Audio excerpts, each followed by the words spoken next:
welcome.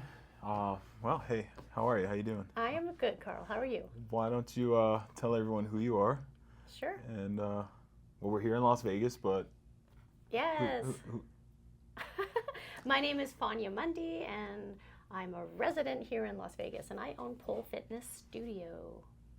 Woo. which is I've been there. There's multiple studios there, multiple classes. Why don't you just give us a quick Sure. overview? Yeah, Pole Fitness Studio it's a very interesting gym for men and women and kids age 7 and up. And we have 5 rooms, 40 instructors, and about 450 classes a month. Everything's group fitness style. We do have a little bit of full body fitness with TRX, kettlebells, and Bosu balls, resistance bands. But then we have the fun stuff where you can hang from the ceiling, you can wear heels, you can point your fucking toes and pole dance your ass off. And right in the middle, we also have yoga, Latin dance, belly dance, self-defense, and a variety of different classes that are fitting right between. And how long have you been there?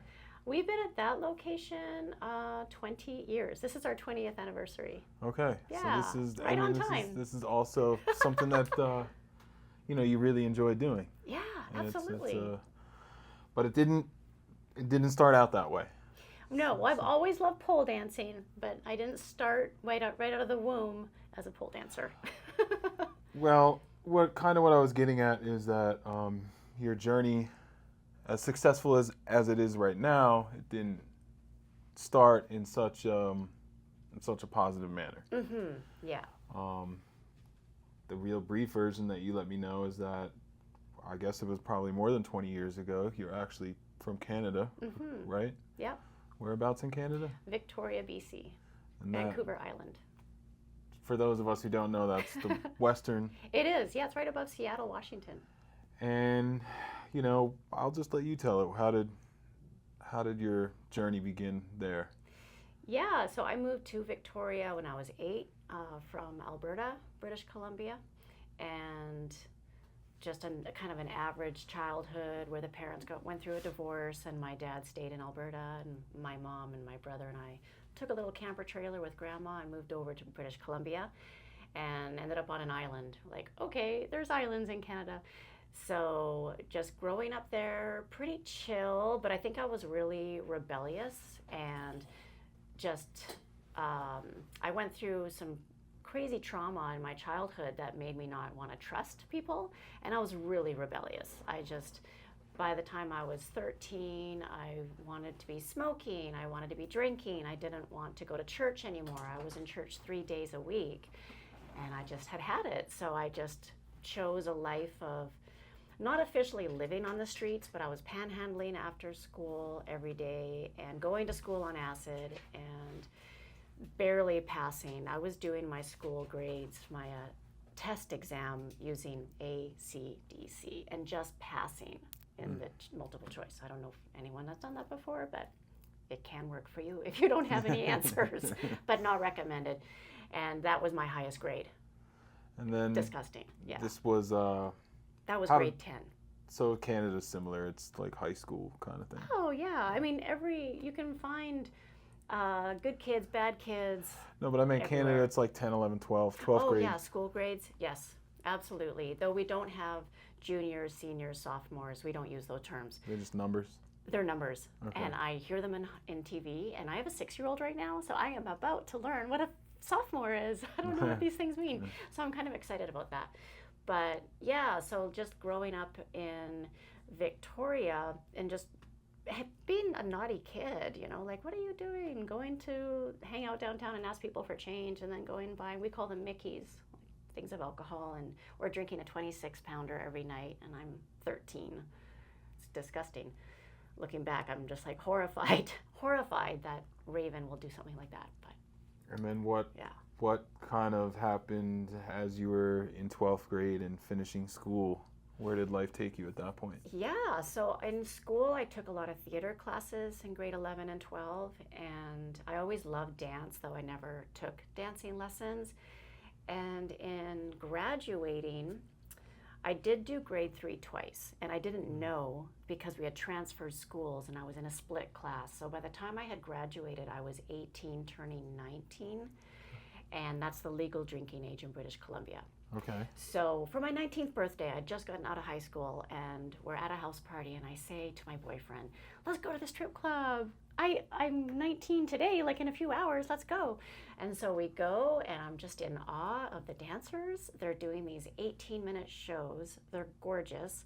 Huge theme costumes and pole dancing, and some of them had choreographed routines with multiple dancers on stage at once. And by the end of the night, I was obviously not sober and thinking clearly. And I said to the waitress, where's the stripper school? I really want to learn how to do this. And she started laughing. She's like, oh my gosh, that is adorable, you silly little thing. You just get up there and you do it. And I thought, what? That's not right. There's no way I could just get up there and do it. I don't even know where to buy the shoes. How do I walk? And how do you dance? How do you climb the pole? So I did an amateur contest in Vancouver and came second to a girl that had been dancing for about a year. But the agent, I remember him saying, oh, Fawnia, yeah, she's cute. She'll lose weight. And I'm thinking, lose weight? I thought I had such good confidence. I had no idea that I had weight to lose. But I always wondered when all of the dancers, when they leaned forward, they had lines on their hamstrings, like these beautiful hamstrings. And I just had a bunch of dimples. I didn't understand. Again, I was so young. And you don't learn about nutrition in school. So I did lose weight. I lost 40 pounds in the first 4 months. 40 pounds? Yes. So how heavy were you? I went from, actually, no, it might have been 30. Let me check my facts. It might have been 30. I was 140, 42, and I went down to 108. So what is that? Okay, 35, 40 I don't know. pounds, Okay, yeah. so it's been 30 years, 31 years since that day. And yeah, so pole dancing helped me lose 35-ish pounds. I was having so much fun. 18-minute shows. Imagine doing a 20-minute workout 6 times a day, 6 days a week. Yeah, it's not It's not gonna make you easy. sweat. It's not easy. So then you went into, let's say, from school, 12th grade, graduated, yeah? I You did. went into, I was the vice president of the high school. Believe it or how not. about that? Honor program with 27 credits. Yeah. I just went the other way because I had moved out of my house when I was 15. And I moved in with a skinhead boyfriend who I think is still alive today. And he cannot find me and he will not hurt me. We had a restraining order, court order. It was crazy. This is so long ago. He's in another country. We're good. But he was a really mean guy. And on the flip side, he taught me about nutrition and I learned a lot there. And I can't remember where I was going with this. But, oh yes, I went from just living on the streets age 13, 14, 15, and when I moved in with him just before I turned 16, I just became way more responsible and just focused and dedicated.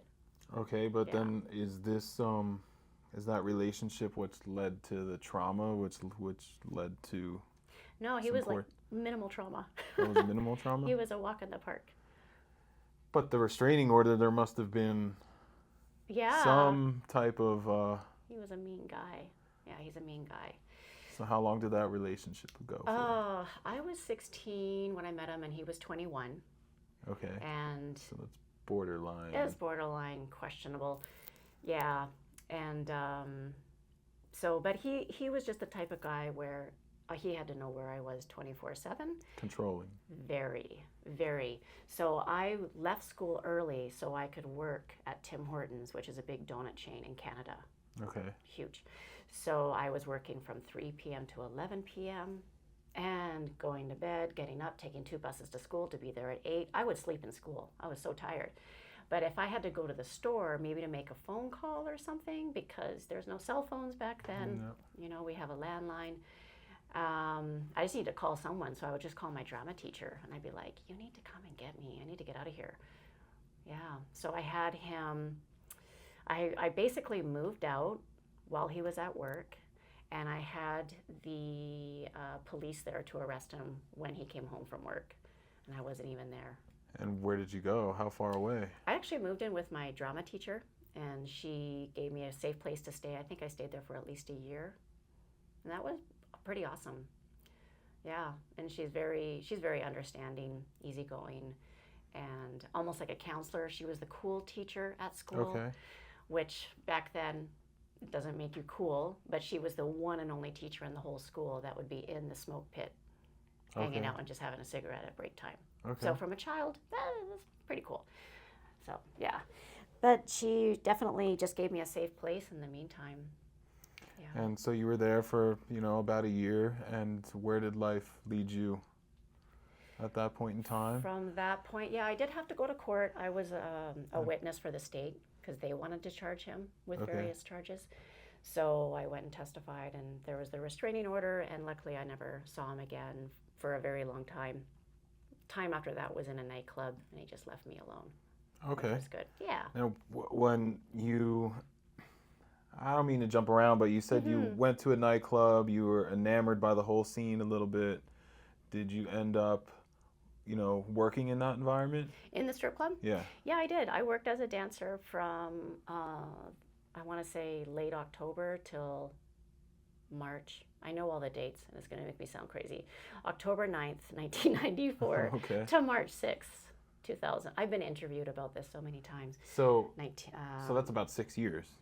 so 1994 to 1996. I danced for Oh, a year and a half. A year and a half. Okay. Yeah, it was so quick. And how did that experience? And this was in Canada. This is all in Canada. Okay. Yeah, it was a lot of fun. Being an exotic dancer in Canada at that time, you were encouraged to put on a really big show. And the more extravagant your show or your pole dancing was, the higher your rate of pay by the club. And then you give your agent, at that time it was, I think, 12.5% of an agency fee. And they would book you in a new location all over Canada. So I was able to travel and lose weight and dress up in a different costume every 2 hours. It was fun. And that's a lot. I mean, as far as that industry goes, it's a lot different than how it works here and how it works now. It is and so different. And I that's- don't even think that exists anymore. So I don't know when pole dancing in Canada or exotic dancing started like that.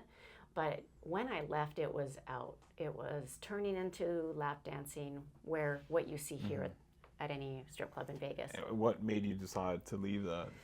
I quit for a guy. Uh-huh. A guy I met at the strip club who was a server, and he was 12 years older than me. And he basically said, it's either me or the club at one point. And I just thought, man, how am I falling for another controlling person?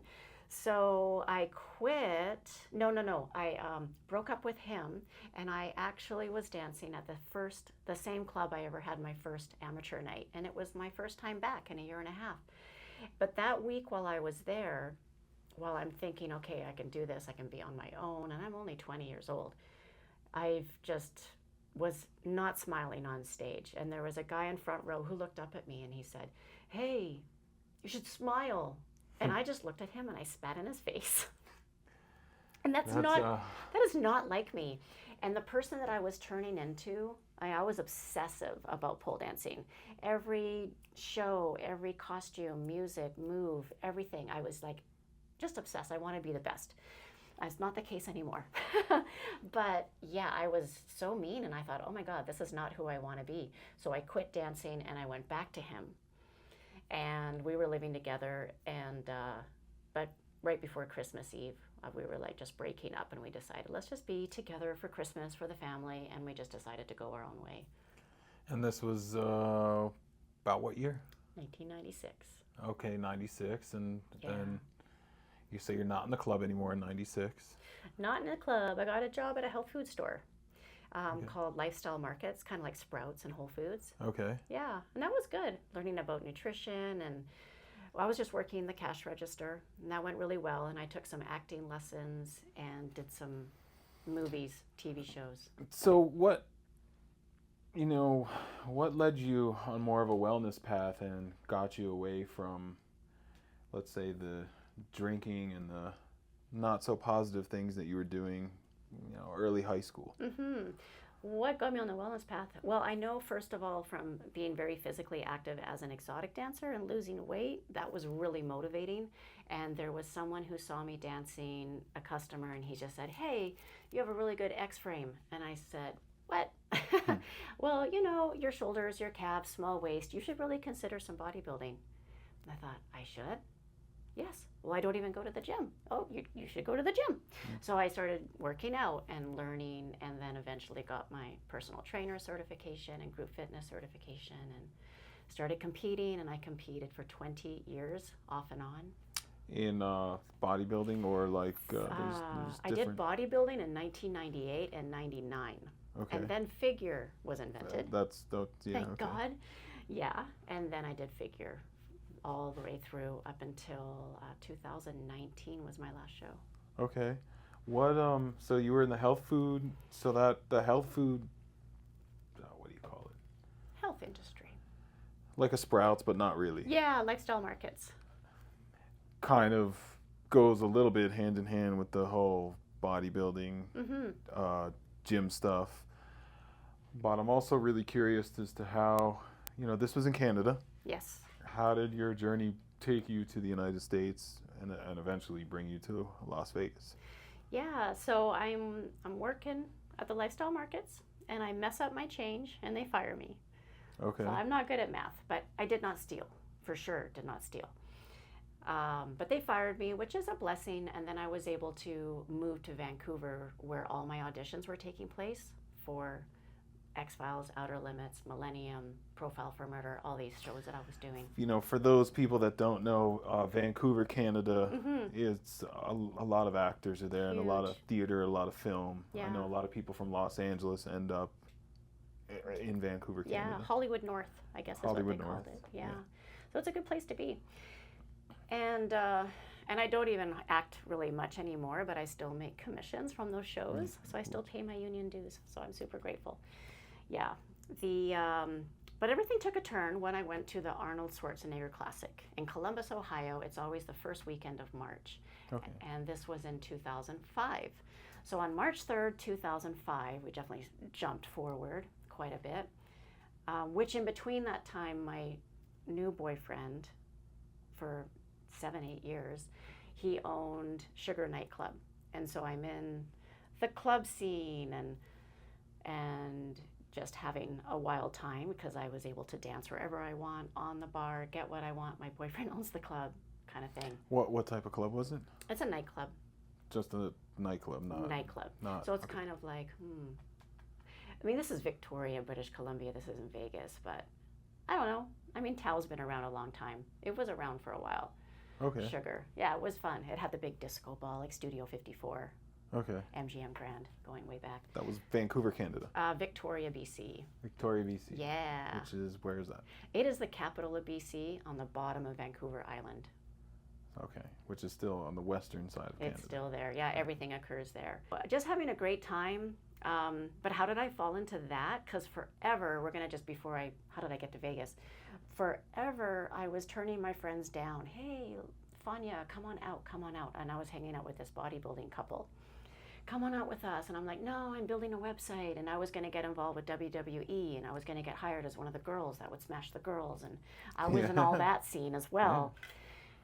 And I was really focused and motivated. But one night I said, okay, fine, I will come out with you.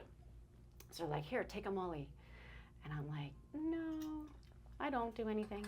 Because I quit. I quit drinking. I quit drugs, everything when I was 15. Which is a positive. Done. Yeah, done. But when I was 25, I finally said to them, okay, fine, I'll go out. Let's go out. So I took my Molly. Oh, you can imagine. Ended up on stage at a strip club, of course. And I had such a great time. But then that was like, okay, a little bit here, a little bit there. And then it really snowballs like anything would. And moving along, going with an awesome relationship with a boyfriend that owned a nightclub. And then, why did we break up? Oh, yeah. So I was living in the Bahamas for 6 months. And our relationship was just, he was a great guy and I was a great person, but it was just drugs all the time and a lot of pain pills. Yeah. That can Not complicate on my end. things, yeah. Not on my end. But I didn't know it.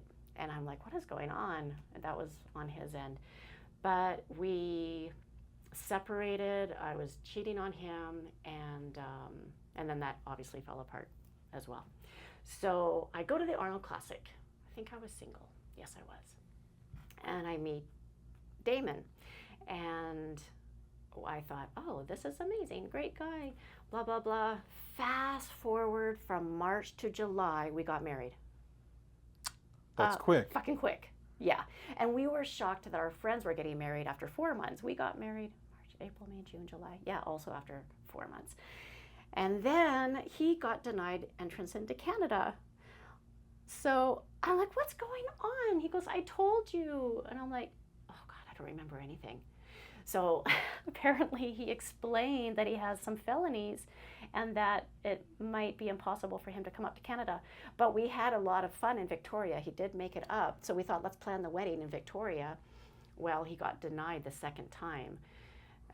Which is an interesting topic in today's, what's going on with today. But even back then, okay, so if I have a felony conviction or if somebody has a felony conviction, they're not going to let you into Canada. No. I'm You can't- sure it's you can't the come. same. Yeah. So And we thought we had all the paperwork, but just because that's a hot topic now. yeah. But Canada, it's a country. They have a border For a reason. and they have a rule. Yeah. And if you have a felony charge, it's a no-go. Absolutely. And as you guys, as he found out.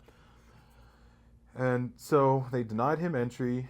And this is 2005-ish. 2005. Yeah. What happens at that point? At that point, we're like, oh shit, I got to move to the United States. Quick. So, not to jump around too much, but is this marriage to him? Is this how you obtain citizenship or resident status? It was. That wasn't why I moved to the U.S. to marry him. Rather, I didn't marry him for the status, Right. but I did because we wanted to live in Canada. I had no interest in moving to the United States, so we moved here. We got married in July, and we moved here October 1st, Okay. 2005. And how long were you married? We were married, believe it or not, 8 years. Okay, so but Pretty decent. 8 years. This is how you got resident Yeah. status. Mhm. Do you have citizen status?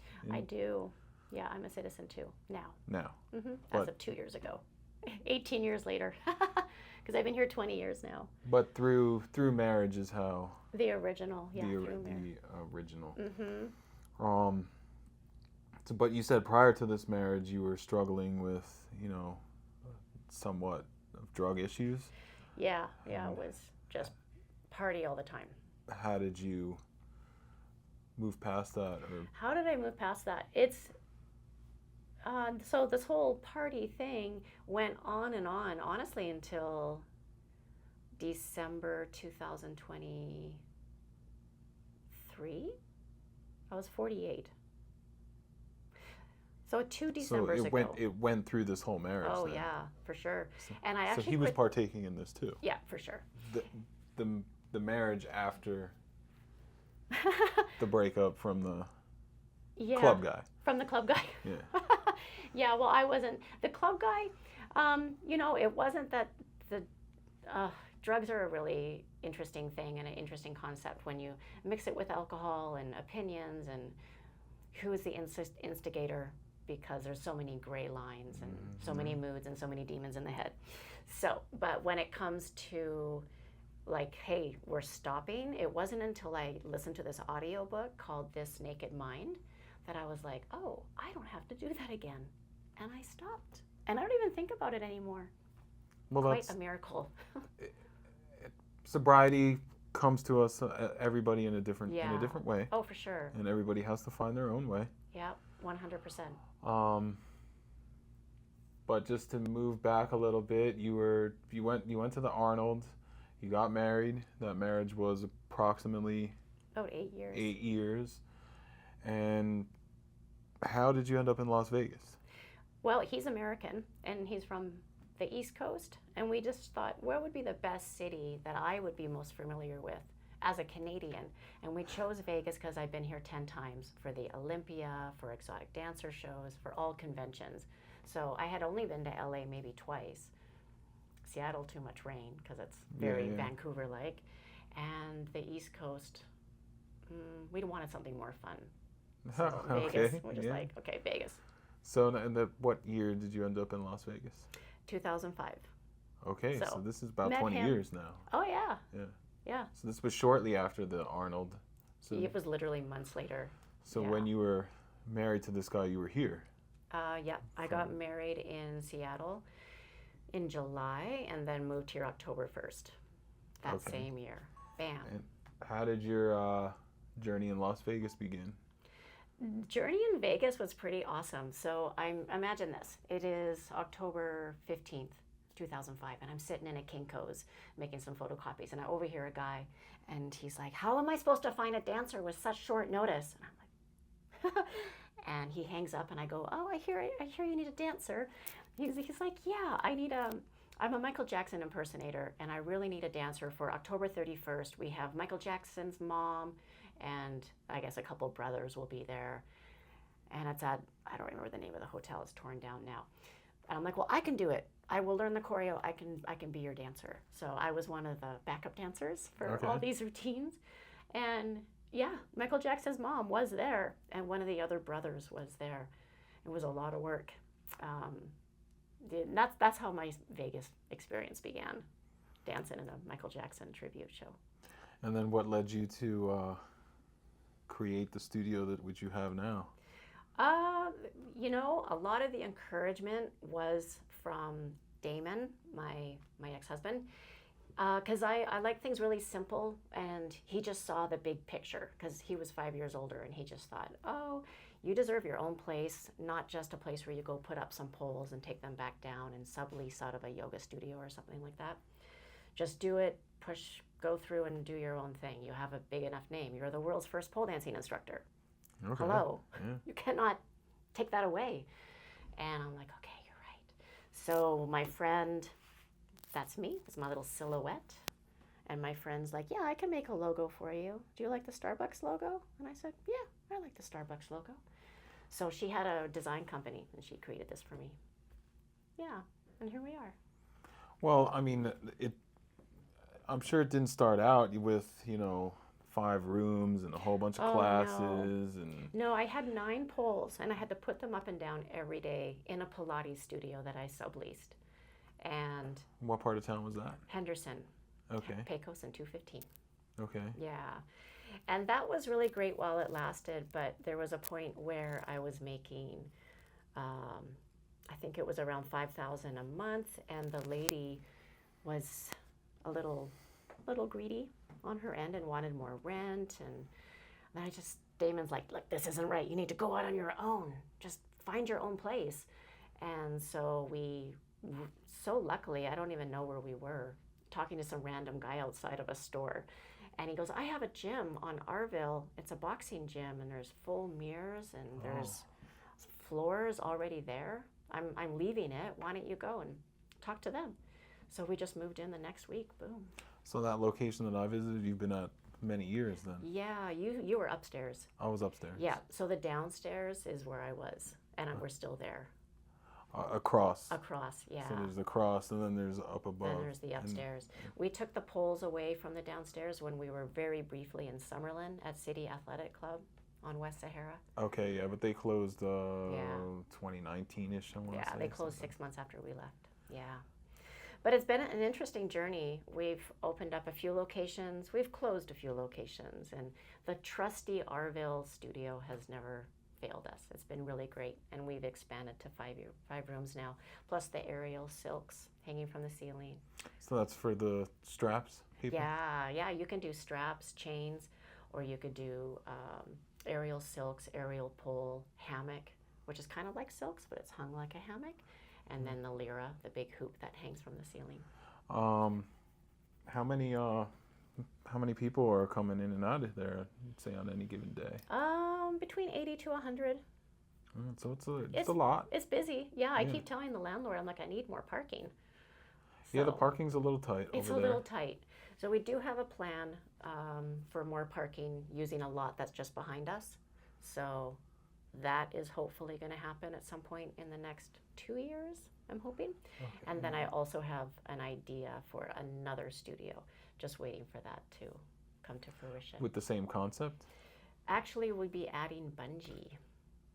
Bungee, what is that? Bungee is a system of, well, bungees literally where you're strapped in and you're hanging from the ceiling, but you can touch the floor, and you do very jumping like aerobic exercise Okay. to music. You can theme it out, and it's Alright. quite I'd have to straining check on the that body. out. Yeah, I'd have to Nothing like check that out. CrossFit. But CrossFit would apply for all this. If I do CrossFit, Yeah, if the girls do CrossFit, they'll be better absolutely. at doing what? I love CrossFit type exercises. Yeah, I'm a bodybuilder Functional at heart. fitness. Absolutely. Yeah. One other thing that I wanted to touch on is you said that you've had, this short little journey with sobriety. Mm-hmm. What led you to making that choice, and how are you moving forward and keeping at it one day at a time? Reading that book, This Naked Mind, has been really helpful. The way that she tells about her life experience and decided, what the fuck is going on? I'm going to stop trying to quit drinking. I'm just going to stop. I'm just going to pause. And I'm just going to research all of my reasons I'm drinking to see if they're true. And she just outlines everything. So from reading that book, I think I've listened to it almost 2 times. And then listening to all the podcasts and people just telling their stories. Once I had enough of all that, I'm like, okay, I get it. Ugh, let's stop thinking about everything and just get on with my life. I finally got myself a life and other goals and just focused. And how do you feel that this is benefiting you now? It's hugely freed up my time. Got so much time. Waking up, not feeling like I have to go back to bed. Right? Okay. So this is also no better hangovers. this is better for you as a mom then too, Oh, right? yeah. Because I have way more energy for a child. And I'll be 50 in a couple months. There's no way you can be 50 and try to climb a pole, chase after a 6-year-old. It's exhausting. So I just have a lot more free time, and I got money in the bank. Yeah, which is good, Shit. right? Yeah, so happy. So and you probably feel much better. Yeah, way better. I could probably do CrossFit. Minus my discs compression in my neck and back. But I would love to do something anytime. Pull-ups. Let me do some pull-ups. Pull-ups are functional fitness. Perfect. I mean, you're welcome to warm up my elbows. I'll start warming them up now. to come in at any time, and I definitely want to, thank you for sharing your story. You gonna come pole dance? Your experience. You're not gonna ignore me. I don't know about that one, but that's okay. We have a shirt that maybe- says, "I like to watch." Okay, Okay. that's fair. Sweet. It takes 2. That's fair. I think that this is a somewhat of a turnaround, and you should be happy for your turnaround and happy for your success. Thank Yeah. you, and thank you on yours as well. And I just thank you for coming, and thank you you. for sharing your story. These stories definitely help others and inspire others, because struggling with sobriety, it's a tough thing, and it can be a tough thing, especially here in Las Vegas, because there's a lot of Yeah. temptation around. But you're an example of someone that doesn't succumb to that.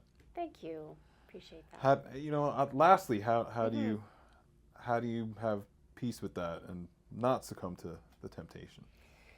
I think I play it forward, and I imagine, where am I going to be in 4 hours, 6 hours? Alcohol honestly does not even cross my mind, So which is so great. has your circle of friends and the people that you hang out with in the last few years, has that changed? Because you're still in the same business. Same business, but with a child, and that doesn't mean you can't drink and have fun being a parent, because there's so many people that still try to balance that lifestyle, but it'll catch up to you. And I don't want to be in a position where I can't, play with my kid at the park, or maybe I don't see him graduate from high school because I overdose on drugs. So you're more conscious of your choices, and you try to make. I mean, I know that's what I do myself. I try to make. Once you make one good decision, consistency compounds, and it gets Yeah. a little bit easier to make the second good decision. Absolutely. And same with the playing it forward with the bad decisions. So I decide to do something negative, drinking, for example.